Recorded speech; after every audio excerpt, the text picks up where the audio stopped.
Oh, masih ada waktu. Dua, cari dengan bahasa atau ungkapan yang menyentuh.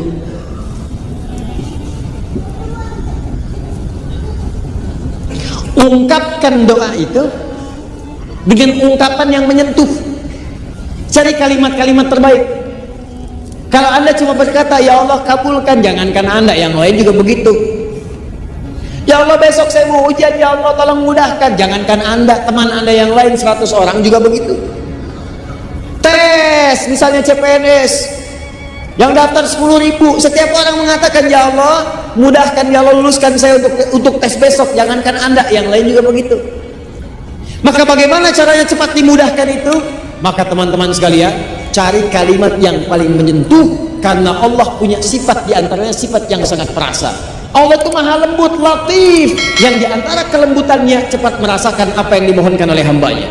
Begitu Anda cari ungkapan yang sangat menyentuh, maka seketika Allah kemudian balas, bahkan pada sekian detik yang tanpa Anda sadari.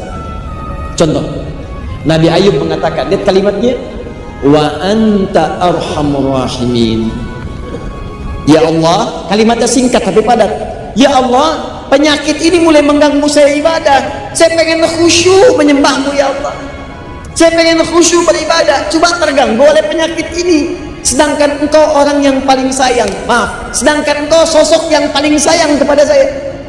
Sedangkan engkau sosok yang paling sayang terhadap saya. Kalau yang paling sayang saja tidak menyembuhkan, kepada siapa saya mesti memohon? Lihat kalimatnya. Sedangkan engkau sosok yang paling sayang kepada saya. Kalau yang paling menyayangi saja tidak menyembuhkan, kepada siapa lagi kemudian saya mesti memohon? Sama persis dengan minta ampun. Antum pernah berbuat salah, tidak ada manusia yang sempurna. Kemarin keliru, pernah mencuri, pernah zina, pernah minum dan sebagainya. Tiba-tiba ingin taubat, cari kalimat yang menyentuh. Perhatikan lisan Nabi Isa ketika bermohon kepada Allah, memohonkan ampunan untuk umatnya. Ya Allah, mereka memang salah. Ya Allah, kesalahannya banyak ya Allah. Tapi kalau engkau ampuni, engkaulah yang punya sifat penyayang. Tapi sekalipun harus dihukum, mereka hambamu ya Allah. Antum punya anak, anak antum nakal, merusak kehidupan rumah tangga, buruk pada antum. Tiba-tiba satu kali pengen minta maaf, dia gandeng seorang ustadz. Begitu datang di rumah antum, ustadznya bicara, Bu, ini memang banyak kesalahannya, mungkin sudah tidak terukur lagi Bu, tapi saya mohon pada ibu, kalau ibu maafkan, ibu kan punya sifat kasih sayang. Tapi kalaupun ibu mau marahi juga, ini anak ibu yang ibu lahirkan lewat rahim ibu. Ibu berikan asinya, ibu sayangi. Sekarang dia mau kembali. Demi Allah saya katakan, begitu kalimat itu muncul, jangankan kata-kata kasar, tangisan yang pertama keluar. Anda aja manusia punya sifat kasih, apalagi Allah yang Maha Rahman dan Rahim. Begitu Anda mohon dengan kalimat-kalimat yang indah, maka turun jawaban pada saat itu. Ya Allah, hamba sadar hamba berbuat maksiat banyak. Hamba sadar dosanya ya Allah begitu berlimpah. Tapi hamba yakin engkau yang pernah berjanji akan mengampuni setiap hamba yang bertobat. Ya Allah, aku hambamu, aku ingin kembali. Kalau kepada yang menerima taubat saja tidak dikabulkan, kepada siapa lagi hamba mesti kembali? Begitu Anda sampaikan kalimat itu, seketika turun jawaban dari Allah Subhanahu wa taala. Nah, Nabi Ayub pernah menggunakan kaidah ini. Gunakan untuk ibadah, cari kata-kata yang menyentuh. Maka apa jawabannya? Fastajabna. Menggunakan fa, harfu atfin rabitin baina syai'aini bilafdun, huruf yang merangkai dua peristiwa tanpa jeda. Peristiwa pertama berdoa, peristiwa kedua mengabulkan. Antara doa dengan mengabulkan tanpa jeda. Begitu selesai doa, dikabulkan. Ini dia rahasianya. Cepat-cepat terakhir, Nabi Zakaria, beliau diuji setelah berumah tangga, tidak punya keturunan, divonis oleh medis gak mungkin, istrinya menopause dan mandul. Maaf, apa yang dikerjakan? Beliau bermohon. Apa permohonannya? Nih, satu, cari kata-kata yang menyentuh tadi. Maka buka Quran surah 19 ayat 3 sampai dengan 15. Kata beliau, ya Allah, saya itu selalu bermohon kepadamu tanpa putus asa. Dari mulai menikah sampai rambut beruban, fisik sudah letih, gak pernah putus asa. Saya yakin kau pasti kabulkan. Kalau sampai beruban juga belum dikabulkan, sampai kapanpun saya akan minta, saya mohon dan tidak putus asa. Dua, wa kanu yusari'una fil khairat. Cepat berbuat baik, niatkan ibadah kepada Allah Subhanahu wa taala. Maka kalau Anda punya kesulitan yang sama, cepat lakukan itu, mohonkan kepada Allah dan kerjakan untuk niat ibadah kepada Allah Subhanahu wa taala. Jelas? Baik, saya tutup terakhir. Wisuda. Yang ini. Ini spesial. Saya akhiri.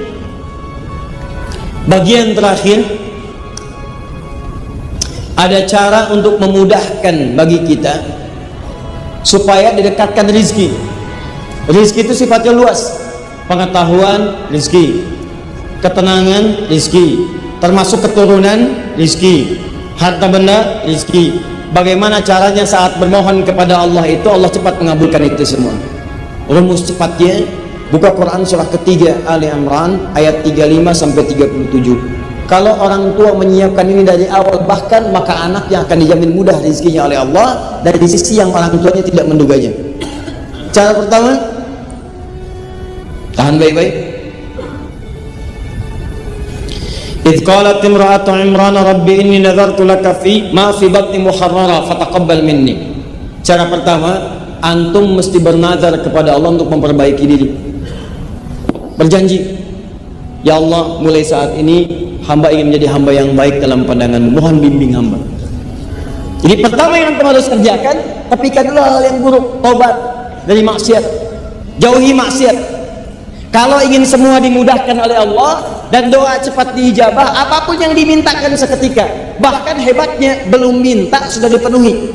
Ada orang-orang yang belum bermohon langsung dikabulkan oleh Allah.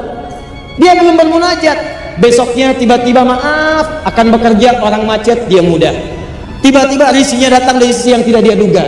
Mau belanja makanan datang ke rumahnya. Pengen beli buah, orang ada yang ngantarkan. Belum dikerjakan, jawaban datang.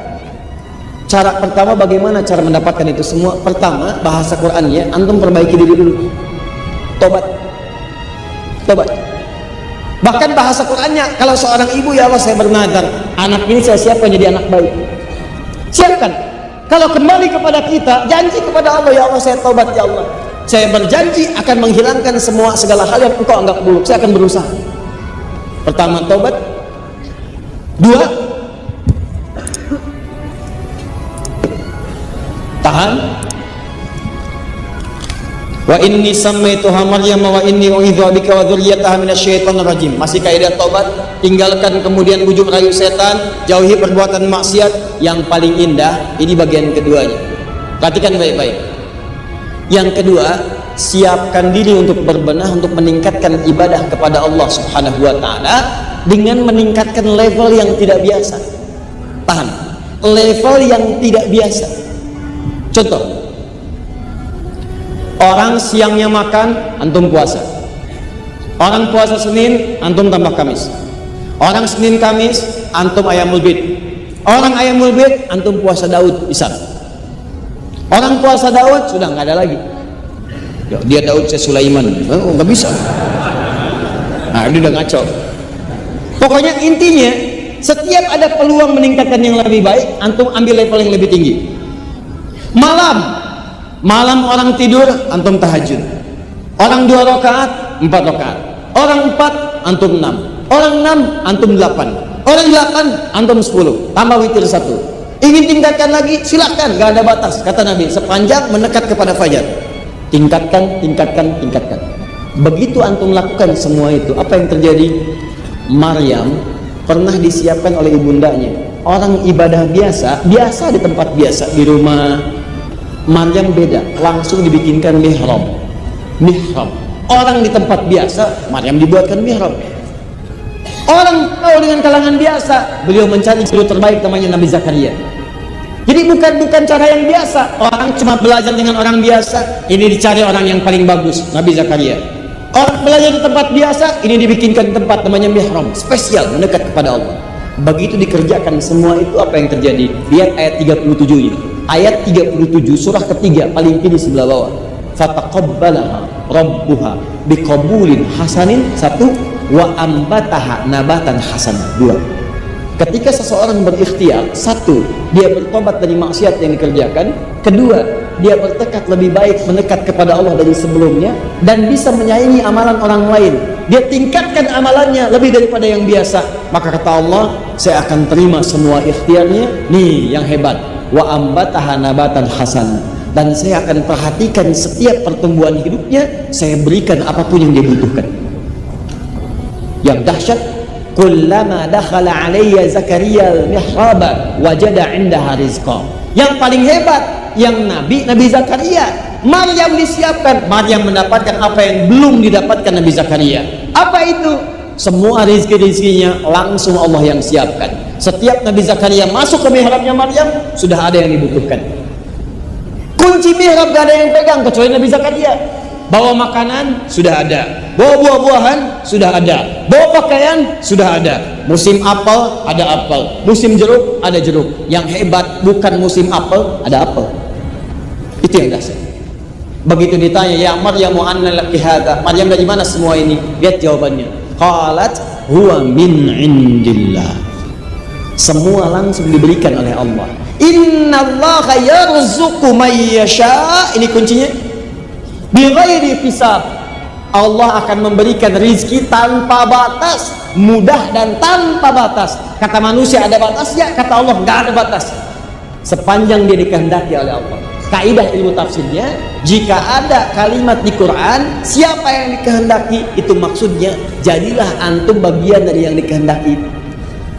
Bagaimana menjadi yang dikehendaki? Tadi, satu, bertobat kepada Allah dari maksiat. Yang kedua, tingkatkan amal soleh dari yang standar biasanya. Paham? Kenal Nabi Ibrahim? Tidak, bagus. Nabi Ibrahim ujian, contoh terakhir, Nabi Ibrahim ujian terbesarnya setelah berumah tangga sudah sepuh, tidak ada keturunan pada saat itu. Dari Sayyidah Sarah. Antum tahu nggak kapan itu dikabulkan? Dikabulkan ketika beliau beramal soleh melebihi standar manusia pada umumnya. Kedatangan tamu malam-malam di Quran surah 51 ayat ke-24 sampai 30, paling kanan sebelah bawah. Tamu datang malam-malam. Kalau kita jam 2:30 lah menjelang subuh datang. Tadinya ke tempat Nabi Lut, cuman mampir ke tempat Nabi Ibrahim. Malam-malam, assalamualaikum, assalamualaikum. Hal ataka hadithu dhaifi Ibrahim al-mukramin idh dakhalu alaihi faqalu salama.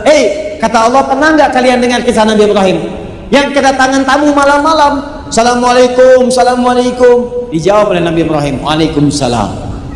Saya tanya dah pada, ini pertanyaan pernah saya sampaikan di Bekasi juga.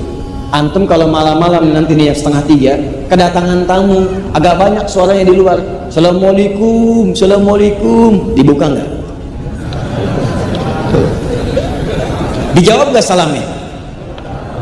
Enggak. Tuh, ini yang bahaya. Menyampaikan salam hukumnya sunnah, tapi menjawab itu wajib. Perkara antum mau buka atau enggak urusan antum, tapi minimal antum jawab. Assalamualaikum, waalaikumsalam, waalaikumsalam, waalaikumsalam. Buka dong. Enggak. Siapa di luar? Sate 200 tusuk. Begitu dibuka Nabi Ibrahim, qaumum munkarun, ini orang asing, bukan penduduk sini. Kalau bukan penduduk sini berarti perjalanan jauh, capek, lelah. Gak boleh saya banyak tanya, saya hormati tamu, maka dimuliakan tamu itu. Silahkan masuk, duduk aja. Faragha ila ahli, yarhamukallah. Maka beliau pergi ke istrinya Sayyidah Sarah. Pertanyaannya begini kalau bahasa kita, Ma, ada menu terbaik apa untuk menjamu tamu kita di malam ini? 2:30 datang, masih dijamu. Apa kata istrinya? Kita nggak punya stok makanan. Maka apa yang terjadi? Faja'a bi'idlin samin. Maka beliau melihat ada bagian dari anak sapi lembu di ternaknya, diambil, disembelih dulu malam hari, bikin gulai untuk menjamu tamu malam hari. Petiwa kemudian faragha ila ahli faja'a bi'idlin samin faqarabahu ilaihim. Dibawa gulai, dihidangkan kepada tamunya. Allahu akbar. Begitu dihidangkan, qala ala ta'kulun, dilihat tamunya. Ternyata tamunya nggak nyentuh makanan itu, cuma ngeliatin aja. Dilihatlah oleh Nabi Ibrahim secara terperinci semuanya. Begitu dilihat dari ujung kepala sampai ujung kaki, kakinya tak napak ke lantai. Ini tamu antum malam-malam 2:30 dikasih hidangan, tiba-tiba kemudian hidangannya sudah disampaikan, antum duduk di dekatnya, nggak dimakan, dilihat aja begini, begitu dilihat kakinya nggak napak ke lantai. Pertanyaan saya, dah rambutnya panjang, jubahnya putih, ya napak nggak ke lantai, di dekat antum duduknya. Pertanyaan saya, bagaimana suasana antum pada saat itu? Apa yang antum bilang? Jangan bilang lari, sudah nggak sempet, Makanya bahasa Qurannya fa'aujasa minhum khifah.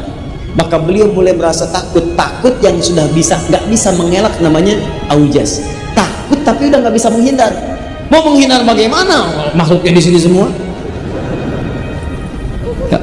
Maka ketika seperti itulah kemudian orang-orang itu berkata, qalu la takhaf wa basyaruhu bi ghulamin alim.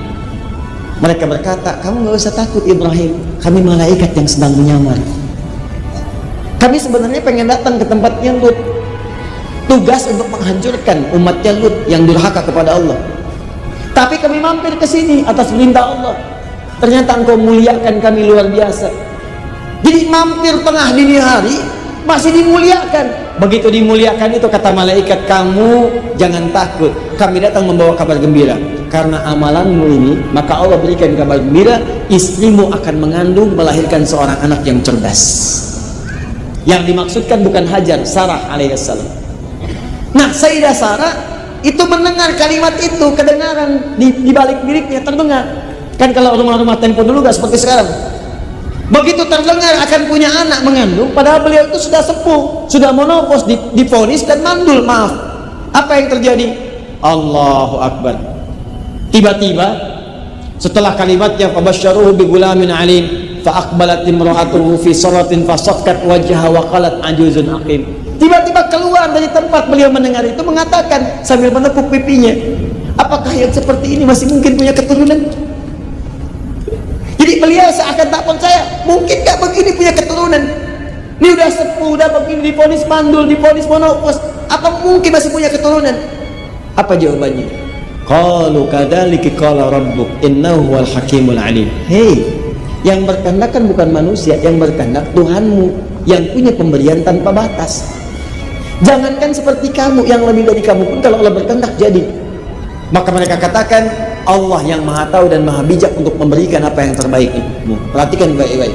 Malam-malam mengerjakan perbuatan yang tidak biasa, maka Allah jawab dengan jawaban yang tidak biasa. Perempuan yang divonis mustahil punya keturunan, maka jadilah dia kerjakan itu semua. Tuh. Saya pernah sampaikan beberapa bagian dari ini pada teman-teman, dan saya katakan jangan lakukan karena siapapun, lakukan karena Allah. Kamu bikin mihrab, kamu sholat di situ, malam tahajud, suaminya pimpin jadi imam, istrinya di belakang, mohon betul kepada Allah, mintakan kepada Allah. Setelah 1 tahun, 2 tahun, 3 tahun, 4 tahun, 5 tahun, 6 tahun, 7 tahun, 8 tahun divonis oleh medis, susah dapat keturunan. Begitu mengerjakan semua ini karena Allah, apa yang terjadi? Tiba-tiba handphone itu berdering.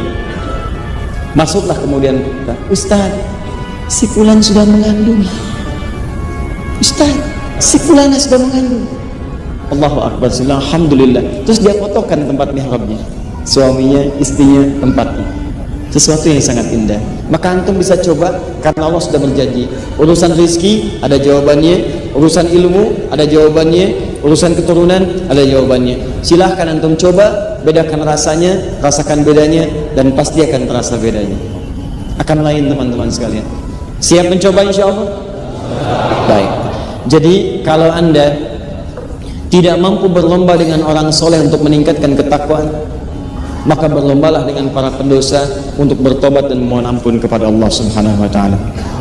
Malam ini kita tuntaskan materi kita dan kita anggap selesai cara kita bermohon kepada Allah. Tinggal bagaimana kita menyiapkan diri kita. Siap bertobat insyaallah? Ya, sudah ya, kita tidak tahu kapan kita wafat. Malam ini, detik ini pulang, antum istighfar, perbaiki hidup, jadi lebih dekat kepada Allah. Apa yang pernah salah, tinggalkan dan berubah. Kemudian yang kedua, tingkatkan berubah untuk mendekat kepada Allah dengan amal soleh. Yuk sholat berjamaah, besok siapkan mau jamaah di mana, dari mulai subuh. Kemudian besok siapkan mau baca Quran berapa ayat, menghafal berapa ayat. Yang punya kelebihan untuk infak, Walaupun cuma 500 rupiah, 1000 rupiah, gak apa-apa. 500 rupiah jaga supaya orang nggak tahu. Kalau bisa bunyinya pun jangan sampai kedengaran. Begitu ada